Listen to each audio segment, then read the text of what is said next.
his presence on the block, his ability to make plays, his toughness. So it is a luxury to have a big guy that can at least fight and battle. Does that guarantee success? No. But Andrew Bogut is, a big-time defender and a big-time rebounder, and it's something that this organization has, craved for a mighty long time. Coach, there's a lot that's gone down this year. I mean, the storyline is unbelievable with Rush going down early, Lee going down in the playoffs, Bogut bouncing back, Steph hurt, Draymond coming back after, giving up the winning bucket in game one. Do you sit back sometime and just say, wow, this is an incredible story, this is an incredible ride this season? Absolutely. You couldn't write it the way it has happened. The awesome thing about it is the story's not over, and we don't believe it's over. We believe it's far from over. So as incredible as it is today, keep an extra pen because you're going to need some more ink. Mark, I know you own only a tiny fraction of losing the last 29 games in San Antonio, but doesn't that have some factor in this? A history of not being able to win in that city? No. I said it before, it's not our history. We haven't gotten it done for 2 years. But we are a team that's more than capable of going into somebody else's building and beating them. We feel confident and comfortable about that. That's not an easy task. But we're excited about going to San Antonio and facing them. We don't pay any attention to what history says because we don't have that body of work is not our body of work. Are there specific things that when you watch Greg Popovich coach that have helped inform you as a coach that you picked up from him? The one thing, well, there's a lot of things, but I would say the one thing is he gets it. Spending time with him, talking to him, talking to players that played for him, he understands that basketball is not life. And that's the thing I respect the most about him. Those guys love him. They love him. He's one of them. He can say whatever he wants to them, and they know it's coming from a great place. That's coaching, and I got an awful lot of respect for him. How did they defend Steph most of the time? Pretty much the same way. I think we're going to get shots. I don't think that's going to be an issue. They're a very good defensive team. At times they try to get the ball out of his hands, but we have weapons all around the floor, and there will come a point where Steph is going to have opportunities, and he's proven throughout this first round and going into the second round, he's proven to be able to capitalize on those opportunities. It's going to be an exciting series. Was it Parker most of the time? Yes, but then there were times where they put a bigger body on him. They put a bigger body on him, and it's pretty much the same mentality that we would have against Tony Parker at times, trying to, contest shots, use their length and their size, and better defenders, quite honestly. Clay seems to be struggling a bit with his shot, but he played 46 minutes last night. And how good a defender is he becoming? Man, he's a big-time defender. I tell you what, offensively he wasn't Klay Thompson.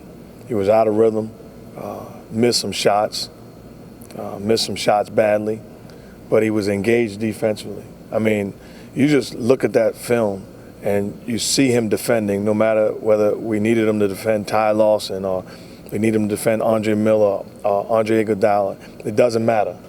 He was our defensive stopper, and you lose sight of how taxing or demanding it is on your body to play at that high level defensively. It's taking its toll offensively, and that's not an excuse, but he is getting it done on the defensive end for us. So you had a conversation with Carl before the game, right before tip, and then I don't know if you had to talk to him afterwards, but what was exchanged there? I mean, is it a matter of just kind of letting go with the words of last series and getting past that? Before the game, he was walking on the yeah, court. before the game he said, sorry about the fine. Did he find you? What?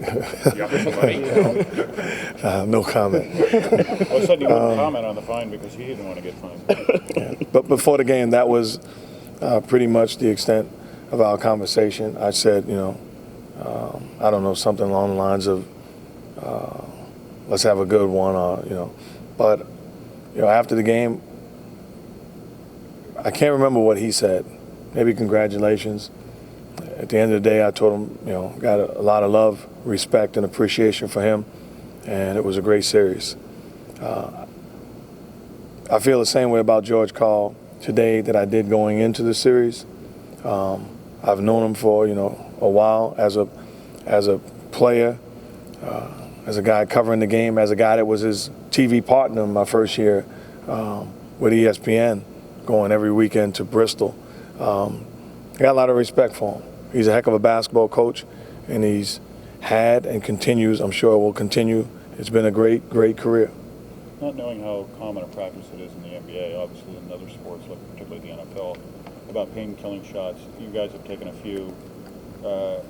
Is that worrisome at all to you, or do you feel like your training staff has it pretty much under control? I'm fortunate enough that as a player, I never took one, never was in position to take one, never needed one. What I will say is we've got some of the best doctors in the world. We've got an incredible training staff, and we've got some bright men in uniform. And we've got an organization that has proven from ownership to management, and I hope, to the coaching level, that we're not going to compromise the health of our players. And everything that has been researched about, taking these injections show us that there's no harm or damage. We will take care of our players and never put them in position to hurt themselves in the future. Steph seems to have this ability to sort of captivate a crowd. Matter of fact, I might wait. I'm sorry, but the way that Steph and Bogut play, I'm thinking about just getting one just to get one. Steph seems to have this ability to captivate a crowd. On Twitter, every game this series he's played has blown up Hall of Famers tweeting him. Greg Popovich even said after the last game when he beat him, it was fun to watch. What about the way he plays brings out that in people? It's pretty rare quality. I think is he's lovable. You look at him as like, and then he has a gift that you can count on your hand how many people have. Everybody wants to be a shooter, and to see him shoot the basketball, and then you look at him, he looks like a baby, and he's smiling, and he never gets out of character, and he's a class act. And I just think at the end of the day, people see it and say, man, that's how I want my son to be. That's how I look at him. And it's great. Do you remember watching him in the NCAA tournament on TV and Davidson? I remember. I actually called the game, Duke Davidson at Duke, and I can remember Jeff Van Gundy questioning how good Steph was going to be, saying he wouldn't be good. Typical Jeff, arguing with me as I stated that Steph would be a big-time player and a point guard in this league that will have tremendous success. But I watched him, and I could just tell, and I've known him before that. But his ability to shoot, he competed, he understood the game, and I thought he was an underrated passer. And I'm just fortunate to have the opportunity to coach him. You ever bring that up to Jeff now? Quite often. Talked to him this morning about it. What do you expect to be able to get out of David in the next series? Not really sure. I thought we got what we needed out of him last night. I was not going to put him in position where he can get hurt. I was not going to put a demand on his body. I thought it was perfect, a perfect time to get him in, utilize him, and then get him out. I think what we will do is we'll, again, stay true to the process, see how his body feels today and moving forward, continue to get treatment and play it by ear. But there's no expectations as far as, David's role moving forward. If he could give you 4 or 5 minutes, could you find spots situational to give him productive minutes? It depends on how he's feeling. And again, what the doctors, the training staff, and everybody else says about it. But he's excited about it. And I will certainly, if he's healthy and can give us something, utilize those minutes properly. How difficult was it for him to convince you to even consider letting him suit up, let alone play a minute? It was a long process because nobody has done that. I mean, it's an absolute miracle.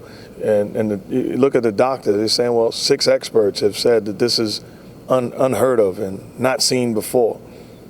And then to watch him running and dunking and shooting and defending and posting, you're like, and then when you're 3-2 and Denver just finished winning a game and you're home, you're like, he looks okay to me.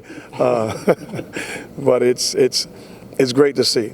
And here's a guy, again, that he could have just went away and waited till next year. He wanted to be part of this because he senses something special. And again, those guys are tied together. Brandon Rush tried to lobby you. No. That's good. No, he did not. You can use him as a But defender. you want to know, he did say to me, Coach, I can stand in the corner if you need me to.